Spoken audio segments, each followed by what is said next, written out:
Indian Constitution ki Article 355 ki makha asigi security ki Thabak thouram Khudingmak Center na paishillabanina houjik thokliba Irang Asi Government of India na Loisingadabani haina UCM ki President Konthoujam Joychandra na takshillakli. Wafam asi ngasi United Committee Manipur UCM safunglakiba chahi kunmari mapung phabaga mari lainana lampel pata leiba committee asigi office da pangthokpa thauramda mahakna phongdokhibani tongan ba CSO gi luchingba sing yauna pangthokkiba thauram aduga mari lainana Joychandra Konthoujam na hai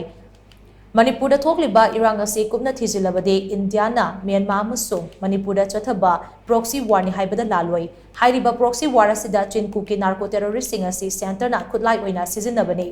Government of India na Myanmar da democracy ki lengak ama lingna ba honabada mateng piba amadi Northeast region da lairiba lalholup sing namthanabagi agenda asida Indian Constitution ki Article 355 Manipur da thamjinduna thabak thauram sing asi chatharakmani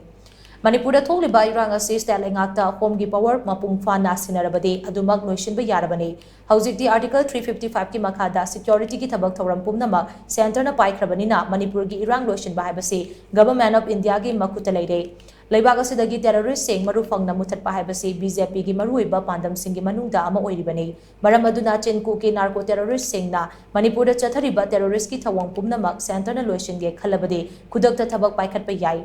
Joychandra Konthoujam na makhatana hai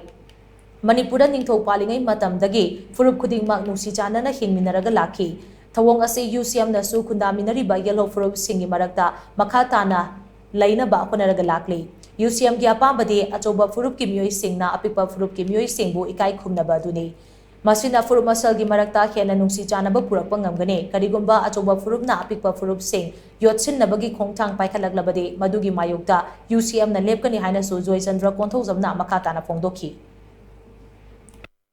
Ngasidi aikoi Manipur da thoiba irang sing ase masi aikoi tasena hankalaga yengbu matamda aikoi tasena khangi maramdi karigino haiba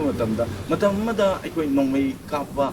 dugi ayaba pide mafam more da waigara chusa pudo waigara aikoi adugunlaba state security pugosinga adugunlaba mathak thomudagi ayaba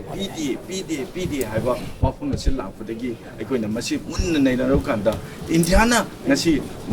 Indian Constitution ki makha Article 355 se sanaramban 355 sina piri ba wangkhalon se karino haiba matamda aikoi tasena external amadi internal gi oiba security ki thabak sing ase makoina paigadabu oiba haibidi hong gi thabak sing je makoina paigadabu oibana ngasi gi lana se kanana loisingedege na thiu matamda India government na loisindra gi lana se loisinbe yaro haiba wafum aduni